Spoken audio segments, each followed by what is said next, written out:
Alright, mga minamahal, yes, it's me again, Alicia nyo. Nagbabalik muli para sa ating panibagong video. So, nagsalita na nga po itong si Senator Ronald Bato de la Rosa.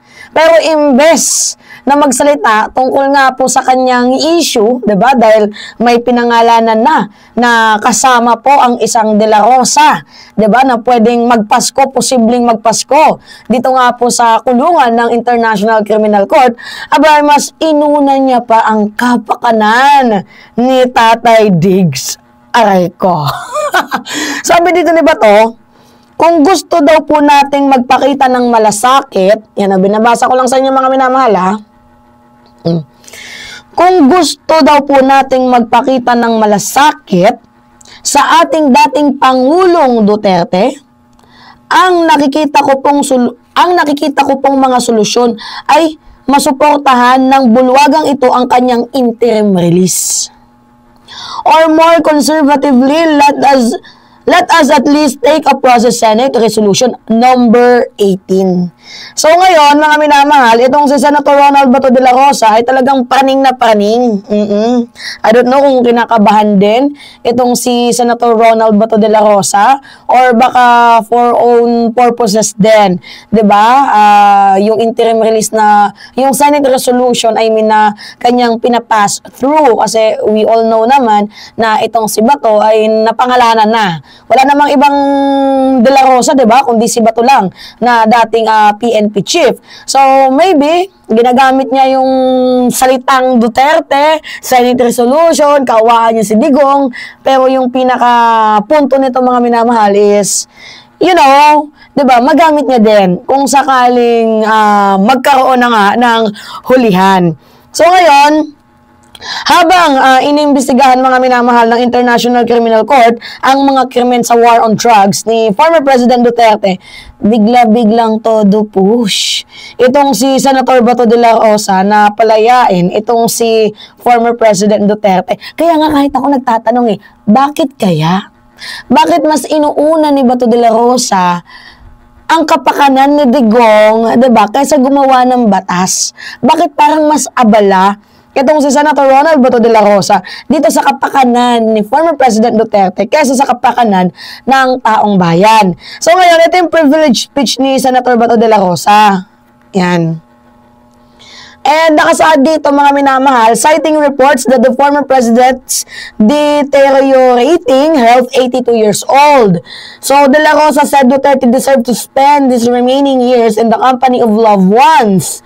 He passed for the passage of the Senate Resolution number 18 which called on the Duterte Philippine government to advocate for Duterte's interim release under house arrest in The Hague. So sa madaling sabi, mga minamahal, sa kanyang privilege speech, sinabi ni Bato na dapat daw magkaroon na ng interim release itong si Digong. Kasi ang pinaka-mainly reason daw dito is matanda na itong si former President Duterte. He is 82 years old daw. At dapat kasama niya na daw ang kanyang pamilya. Pero teka lang, Senator Ronald Bato de la Rosa, hindi ba madami ding pamilya at mga mahal sa buhay ang nawalan ng mga mahal nila dahil sa walang due process na war on drugs ninyo? Mga kabataang naulila, 'di ba? Mga nanay na nawalan ng anak, mga pamilyang nawalan ng breadwinner, 'di ba? Hindi na nila kasama, patay na din sila. Bakit? Dahil sa napakadugong war on drugs ninyo na walang maayos na due process. Diba kaya nga ito nakakapagtaka Ang daming buhay na inosente ang nawala. Tapos sasabihin mo kay Digong, dapat yung last remaining years niya i-spend niya na sa kanyang pamilya. How about yung mga pamilyang namatayan dahil sa katangahan ninyo? Tapos ngayon, gusto mo pang ipasa ang Senate Resolution number 18? Para ano? Para magmakaawa ang ating gobyerno sa International Criminal Court? Tandaan mo ba to? Hindi mo trabaho ang gumawa ng batas para kay Digong.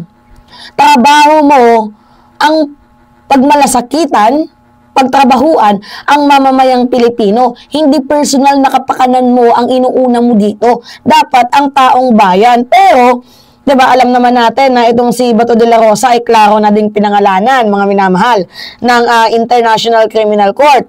Wala namang ibang de la Rosa doon, 'di ba, kundi si Bato lang. And siya mismo, I think mukhang natatakot, I think, mga minamahal. Kasi malapit na din siyang kasuhan eh. So, maybe dahil malaki ang papel niya sa madugong kampanya tungkol dito sa kontra-illegal na droga, kaya natural lang na gusto ding iligtas ni Bato de la Rosa ang kanyang sarili. Kung makalusot si Digong, baka iniisip niya na makakalusot din siya. So, for self-preservation din ba ang ginagawa ni Senator Bato de la Rosa? Ano ba to? Serbisyo o serbisyo para sa sarili? Hindi sa publiko. Tanong lang. And pangalawa, misplaced priorities. Mga minamahal. Wait lang, may tumatawag sa akin. Oy, may ka na mag-call. Pangalawa, bakit ito yung inuuna ni Senator Bato de la Rosa? Eh, ang daming problema sa ating bansa. Una na dito, mataas ang presyo ng bigas, laging binabaha, traffic, kakulangan ng trabaho. Pero imbis na gumawa itong si Senator Ronald Bato de la Rosa ng batas patungkol dito or tumulong, diba, sa mga specific person, kasi may kanya-kanya naman silang komite, bakit mas inaatupag ni Bato de la Rosa ang resolusyon para mapalaya itong si Digong, diba, para hindi kasuhan ng International Criminal Court itong si Digong, kaysa unahin ang taong bayan? Hindi ba't mas nakaka-insulto ito sa mga nagpapasweldo sa'yo? Sa mga taxpayer na katulad namin na nagbabayad ng buwis? Diba? Tapos ano yung ginagawa mo? Hindi ka nagtatrabaho ng maayos. Pero ito total na pangalanan ka na lang din naman din. Dito nga po sa International Criminal Court. Oo, malabong ibang De La Rosa yun kasi ikaw lang naman yung isa sa may pinakamalaking papel at may naging ambag sa madugong kampanya tungkol sa illegal na droga ni former President Duterte. Total loyal ka naman kay Digong. Ba't di mo na lang samahan? Oo. Ba't di mo na lang samahan dyan sa dahig? Natatawa lang ako. Ba't di na lang kaya samahan ni Bato de la Rosa itong si Digong dyan sa dahig? Hindi ba't malaki din naman yung kanya naging papel sa war on drugs? And siya nga mismo yung naging muka ng kampanya tungkol dito sa illegal na droga. And nanindigan siya na tama daw ang kanyang ginawa, according sa kanya. Ngayon, kung sasamahan niya itong si former President Duterte, baka mas mapapabilib pa tayo. At yung mamamayang Pilipino na baka patriotic nga itong si Bato de la Rosa, nagkusang loob na magpakulong. Diba, mga minamahal? So, habang pinipilit niyang palayain itong si Duterte, mga minamahal, huwag nating kalilimutan na madaming pamilya ang nawala. Madaming pamilya ang iniwan. Diba? Wait lang, may nag-chat.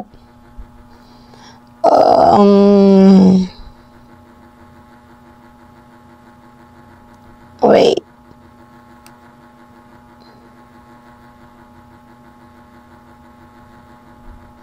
Okay.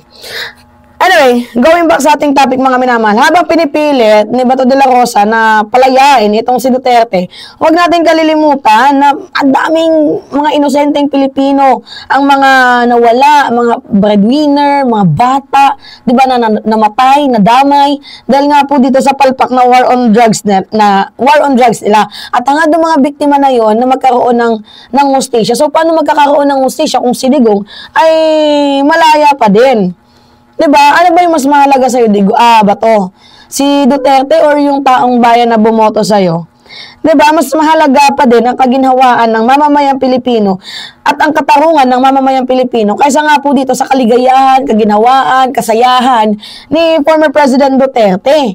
Kaya napaka-hipokrito nitong si Senator Bato de la Rosa. Kaya nga may tanong ako loyal ka ba sa mamamayang Pilipino or nagpapaka-lawyer ka kay former President Duterte? Kung batas ang inuuna mo, kung trabaho ang inuuna mo, bakit puro resolusyon? Ang nakikita namin, meron ka pa welfare check na nalalaman sa embassy ng Dahig. Ba't mo pinag-iinitan ng International Criminal Court? Ano, kinakabahan ka? Tanong lang, mga minamahal, kinakabahan ka kasi alam mo, baka next day, ikaw na din yung target. Diba? Hindi lang si Albayalde, kundi ikaw na din talaga mismo. Kaya malinaw, mga minamahal, na hindi ito tungkol sa malasakit ang ginagawa ni Bato de la Rosa kay Digong. Oo. Hindi ito tungkol sa pagiging makabayan niya or takot or whatever. Self-preservation to. At halata naman ang ginagawa ni Bato de la Rosa. Kasi kung tutusin, kung talagang hindi siya natatakot, bakit siya mahilig makialam? Gets ninyo, mga minamahal? So, you know, dapat lang mapanagot din si Bato kung meron man siyang pagkakasala. Hindi pwedeng hindi mapanagot. Kasi may kasalanan eh. 'Di ba? Ang daming innocenteng buhay, mga bata nawala dahil sa kapalpakan ninyo, tapos gusto nyo malaya lang kayo, nagsasaya. Kapal naman ang mga pagmumukha ninyo. 'Di ba? Kaya i-makeup na lang yan ni Mima. May lakad kasi tayo ngayon, mga minamahal. 'Di ba? So anyway, yun po, pahingi lang po ako ng comments, likes, and share. And also, don't forget to click the subscribe, mga minamahal. And also, hit notification bell para lagi kayong na-update sa mga video na syempre na-upload natin. At dito nga po sa mga team replay, sa mga kababayan natin na walang sawang sumusuporta, maraming salamat sa inyo. Dahil sa inyo, patuloy pa din po ako nagko-content dahil sinusuportahan ako ninyo. Yan po. Alright.